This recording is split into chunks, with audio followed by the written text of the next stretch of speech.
नमस्कार. जनार्दन शंकर पार्टे, सामाजिक व माहिती अधिकार कार्यकर्ता, माथेरान. माथेरानमध्ये गेली 3 वर्ष आणि कर्जत तालुक्यात सातत्याने वीज पुरवठा खंडित होत आहे. याचा जो दोष आहे तो अद्यापर्यंत MSEBच्या अधिकाऱ्यांना काढता आला नाही. त्यामुळे त्यांनी जिथून जे बदली करून गेले ते आणि पूर्वीचे यांनी राजीनामा द्यावा असं माझी स्पष्ट मागणी आहे. तसेच माथेरानमध्ये सातत्याने वीज पुरवठा खंडित असल्यामुळे मोबाईल सेवा जी आहे ती बंद पडते. तिथे बॅटरी बॅकअप नाही आहे. त्यामुळे मोबाईल सेवा बंद पडल्यामुळे पर्यटकांना फोनपेवरून कुठलंही पेमेंट करता येत नाही. त्यामुळे त्यांच्या खिशात पैसे असूनसुद्धा खायचे वांदे आहेत. अशा प्रकारचं हे चालू आहे. तसंच नेरळ माथेरान पाणी पुरवठा करण्यासाठी यापूर्वी जे निधी मंजूर झाला होता 25 कोटी, त्यात 1.5 कोटीची योजना अशी होती की एक्सप्रेस फीडर स्वतंत्र तिथं नेमण्यात आलेला होता. त्याची तरतूद केली होती, पण अद्यापर्यंत एक्सप्रेस फीडरची कामं झालेली नाही आहेत. त्यामुळे MSEBच्या यासाठी आता जे आंदोलन केलं आहे त्यात सहभाग घेऊन या संपूर्ण समस्या सोडण्यासाठी मी प्रयत्नशील राहील. धन्यवाद. नमस्कार. गेल्या 3 दिवसापासून या ठिकाणी संघर्ष समिती या समितीने जे आंदोलन उभं केलेलं आहे ही काळाची गरज होती. तसं बोललात तर काही बंधू काही आम्ही राजकीय पुढारी कमी पडलो असं म्हणायला हरकत नाही, कारण हा मुद्दा केव्हाच उचलायला पाहिजे होता. अतिशय संवेदनशील हा मुद्दा आहे, कारण पावसामध्ये अनेक लोकांना याचा त्रास होतो. सातत्याने लाईट घालवणे, बिलं भरमसाठ देणे, तर ह्या कारभाराला कंटाळून समिती पुढे येऊन जे समितीने जे पाऊल उचललेलं आहे त्यांचं वंदनीय आहे. त्यांचं आम्ही स्वागत करतो आणि त्यांना आमच्या पक्षाच्या वतीनं आम्ही त्यांना जाहीरपणे पाठिंबा देतो. यापुढे कुठलेही आंदोलन किती सहकार्य करण्याची त्यांना इच्छा झाली तर आम्ही 100% त्यांच्या पाठिंबा उभे राहू असं मी स्पष्ट सांगतो. धन्यवाद. कुलदीप बाबुराव जाधव. माथेरान हे पर्यटन स्थळ आहे. तिथून मी या उपोषणकर्ता म्हणून उपस्थित राहिलो आहे आणि हा खरंच कळकळीचा विषय हा कर्जत तालुक्याने उचलून धरलेला आहे. त्याबद्दल कर्जत तालुक्याच्या सर्व पदाधिकाऱ्यांचे मी आभार मानतो, कारण हा विषय इतका कळकळीचा आहे की सर्वसामान्यापासून म्हणजे बरेच वर्ष झाले हा भोंगळ कारभार चालूच आहे. याच्यावर आतापर्यंत कोणीही आवाज उठवला नाही आणि आज सगळं तालुक्यातली सर्व जनता याच्यासाठी उठाव करते. हे खरोखरच अभिमानाची गोष्ट आहे. आमच्या माथेरानचं म्हटलं तर माथेरान थंड हवेचं ठिकाण असूनसुद्धाही तिथं ह्या भोंगळ कारभाराचा इतका त्रास होतो आम्हाला. दर शनिवारावर पर्यटन असतं, पर्यटनाचा हंगाम असतो आणि पर्यटनाच्या हंगामामध्ये सुद्धा हा लाईटवाले एकदा लाईट घालवली की ती लाईट का परत 2-2, 3-3, 4-4 तास येत नाही. आणि नेमका पर्यटन हंगाम चालू झाला 7 वाजता संध्याकाळी की ती लाईट घालवणार. आणि आपण ज्याला फोन केला तर त्याची उडवडीची उत्तरं असतात की खोपोलीवरनं गेली, कर्जतवरनं गेली, अजून कुठून गेली. म्हणजे मला काय म्हणायचं आहे की तुम्ही माथेरान पाऊस भरपूर पडतो, तुम्हाला जी पावसाची कामं आहे ती उन्हाळ्यात करायला पाहिजे होती. तुम्ही पावसात कामं करता आणि पावसामध्ये एका झाड पडलं तरी आम्हाला 3-3 दिवस लाईट नाही भेटलं आणि 3 दिवस येतं लाईट नाही भेटल्यानंतर पाण्याचा प्रश्न निर्माण होतो. आम्हाला पाणी नाही भेटत आणि सर्व पाण्यावरच अवलंबून असल्यामुळे आम्हाला ह्या लाईटचा भरपूर त्रास होतो. आणि लाईट एकदा गेल्यानंतर परत एकदा लाईट आले, लाईटचे ज्यावर जे उपकरणं चालतात त्या उपकरणाची पण नासधूस होते. याला भरून कोण देणार?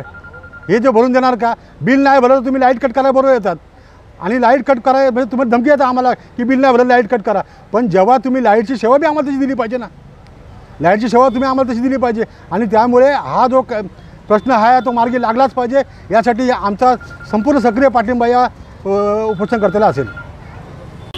गेले काही महिने कर्जत गावात आणि कर्जत तालुक्यात महावितरण कंपनीने जो खेळ नाही तर जो तमाशा चालवलेला आहे, मला तर खरं आश्चर्य वाटतं की या अधिकाऱ्यांना थोडीशी लाज कशी वाटत नाही या बाबतीत.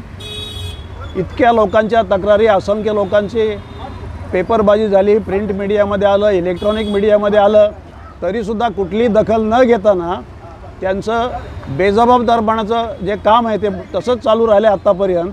आणि म्हणून मला कर्जतची वीज ग्राहक संघर्ष समिती जी आहे त्यांचं मनापासून अभिनंदन करतो, त्यांचे आभारही मानतो की कुणीतरी ह्या कामी पुढाकार घेणं आवश्यक होतं. आणि ही चळवळ जी त्यांनी उभी केली म्हणजे समर्थांचं एक वाक्य आहे, सामर्थ्य आहे चळवळीचे, जो करील तयाचे, परंतु तेथे अधिष्ठान पाहिजे भगवंताचे.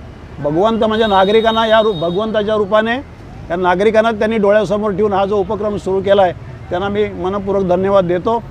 आणि वीज प्रश्न पहिल्यापासूनच आहेत, प्रश्न नाहीत असे नाहीत, बरं ते सोडवण्यासाठी सरकार तुम्हाला पगार देते आणि सगळ्या गोष्टी करते ना.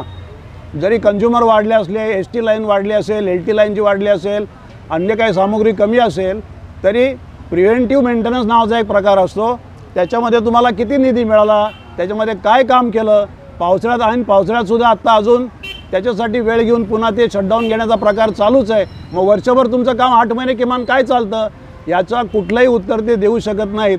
आणि मला आश्चर्य वाटतं की पहिली जी एक काय बैठक झाली, 2 मिटिंग यांच्याबरोबर झाल्या, मी मगाशीच आल्या सांगितलं की मला तुमच्यात सामील व्हायला थोडासा उशीर झाला, काही कारणास्तव त्याबद्दल मी दिलगिरी व्यक्त केली. तर त्याचं उत्तरही देऊ शकत नाहीत. लेखी द्यायला तुम्हाला अडचण काय, तुमच्या वरिष्ठांना विचारा किंवा त्यापेक्षा वरिष्ठ जे असतील, AC असतील, चीफ इंजिनियर असतील, आणि कुठलाही प्रश्नाला सोडवणूक नाही किंवा त्याला सोल्युशन नाही असं होत नाही. फक्त तुम्ही जर सिन्सिअरली ते काम करायचं ठरवलं तर लहान लहान अधिकारीसुद्धा मोठ्या प्रमाणात काम करू शकतात. इथे खोलम साहेब होते पूर्वी, इथे खान साहेब होते मुंबऱ्याचे. मला सगळ्यांचा इतिहास मी आता तेवढा वेळ नाही, मी तुम्हाला नावानिशी तारखेनिशी सांगेन, पण त्यांनीसुद्धा खूप चांगलं काम केलं. पण विशेषतः हे देवके आल्यापासून मला वाटतं या कामामध्ये जो बिघाड झाला त्याबद्दल वरिष्ठांनी त्यांची नोंद घ्यावी. त्यांची जरी बदली केली असली तरी आता जे कोणी आले त्यांना वेळ कमी असला तरी त्यांनी सकारात्मक दृष्टिकोन जर ठेवला तर कुठलाही प्रश्न सुटायला अडचण नाही. आमची अजूनही थांबायची संघर्ष समितीच्या वतीने मी बोलतो तयारी आहे, परंतु तुमची मानसिकता तशी पाहिजे तरच हे प्रश्न सुटतील, एवढंच या ठिकाणी मी नमूद करतो. महाराष्ट्र राज्य विद्युत कंपनी आपल्या ग्राहकांना कमीत कमी सुविधा आणि त्यांची जास्तीत जास्त लोबाडणूक कशी करता येईल याच्यासाठी सातत्याने प्रयत्न करत असते. त्याचं एक उदाहरण म्हणजे आपल्याला 30, 40, 50, 60 युनिटचं जेव्हा बिल येतं त्याच्यामध्ये त्या बिलामध्ये वेगवेगळ्या प्रकारचे आकार त्यांनी दिलेले असतात. ते कुठल्या प्रकारचे आकार ते कुठल्या सामान्य ग्राहकांना कळत नाहीत. त्याच्यातला एक महत्त्वाचा आकार जो आहे वहन आकार घेण्याची कुठल्याही प्रकारची तरतूद महाराष्ट्र राज्य विद्युत मंडळाच्या कायद्यामध्ये नाही आहे. नोव्हेंबर 2016 सालापासून महाराष्ट्रातील तमाम ग्राहकाकडून किमान 1 लाख कोटी रुपये वहन आकाराच्या नावाखाली विद्युत महामंडळाने जमा केलेले आहेत. तर अशा प्रकारे जी लूट करतायत ती लूट थांबवली पाहिजे. आणि त्यासाठी मला इकडचे कोण कार्यसम्राट वगैरे आहेत त्यांना अशी विनंती करावीशी वाटते की साहेब, फक्त रस्त्यावरचे खड्डे भरले किंवा रस्ते चांगले केले म्हणजे आपण कार्यसम्राट होत नसतो. गोरगरिबांच्या घरामध्ये विजेच्या ज्या समस्या आहेत, जे अनेक व्यापारी असतात त्यांना जो त्रास सहन करायला लागतो त्याच्याकडे थोडंसं लक्ष द्या, ही आपल्याला एक विनंती आहे. कर्जत तालुका वीज ग्राहक संघर्ष समितीच्या वतीने महावितरणच्या भोंगळ कारभाराविरोधात हे आंदोलन सुरू आहे. मूक मोर्चा झाला, निवेदन झाले, मिटिंगा झाल्या आणि आज हा साखळी उपोषणाचा हा 3रा दिवस आहे. अनेक पक्षाचे पुढारी, नेते, त्यांचे कार्यकर्ते येऊन भेटून गेले, काही शासकीय अधिकारी पण येऊन गेले, तहसीलदार असतील, CO साहेब असतील, परंतु कोणी तसं काही व्यवस्थित काही उत्तर दिलेले नाही. आम्ही त्यांना प्रश्नावली दिलेली आहे की कर्जत तालुक्यामध्ये वीज ग्राहकांच्या काय काय समस्या आहेत आणि या समस्या आपण कसे सोडवणार आहोत. तर केंद्रे साहेब, MSCBचे नवीन साहेब येऊन गेले, त्यांनी पण काय त्याचं उत्तर देऊ शकले नाही, कारण त्यांच्या अखत्यारीत एवढा सगळा विषय नाही आहे. म्हणून आता आमच्या सर्व संघर्ष समिती आणि सर्व कर्जत तालुक्यातील वीज ग्राहकांचं एकच म्हणणं आहे की जिथपर्यंत मोठमोठे अधिकारी या ठिकाणी येणार नाही, त्याचप्रमाणे नुसतं येऊन आश्वासन नाही तर लेखी स्वरूपात आम्हाला त्यांनी दिलं पाहिजे आमच्या मागण्या कशा पद्धतीने सोडवणार. आणि टाईम बॉइंड करू असं नाही, वेळेची मर्यादा, या सगळ्या गोष्टी आमच्या लिखित स्वरूपात त्यांनी दिल्याशिवाय आम्ही कर्जत तालुका संघर्ष समिती या वीजच्या संदर्भातली आम्ही आमचं हे उपोषण चालू ठेवणार आहोत. कारण हे उपोषण हे कुठल्याही व्यक्तिक माणसाचं नाही आहे, हे सर्वच कर्जत तालुक्याच्या सामान्यातल्या सामान्य नागरिकांचं आहे. म्हणून आमचं एकच म्हणणं आहे की आमच्या मागण्या ज्या आहेत आपण नुसतं तोंडी उत्तर न देता लेखी स्वरूपात दिल्यानंतर आम्ही आमच्या तालुक्यातले सर्व जे कमिटी आणि सर्व ग्राहक आहेत की जे लोक अनेक वेळा मिटिंगांना उपस्थित होते त्यांना या ठिकाणी बोलवणार, त्यांच्यासमोर हे प्रस्ताव आले तर मांडणार आणि त्यांनी जर मान्यता दिली तरच या उपोषणाचा पुढचा निर्णय होईल, अन्यथा हे उपोषण असंच चालू राहणार आहे.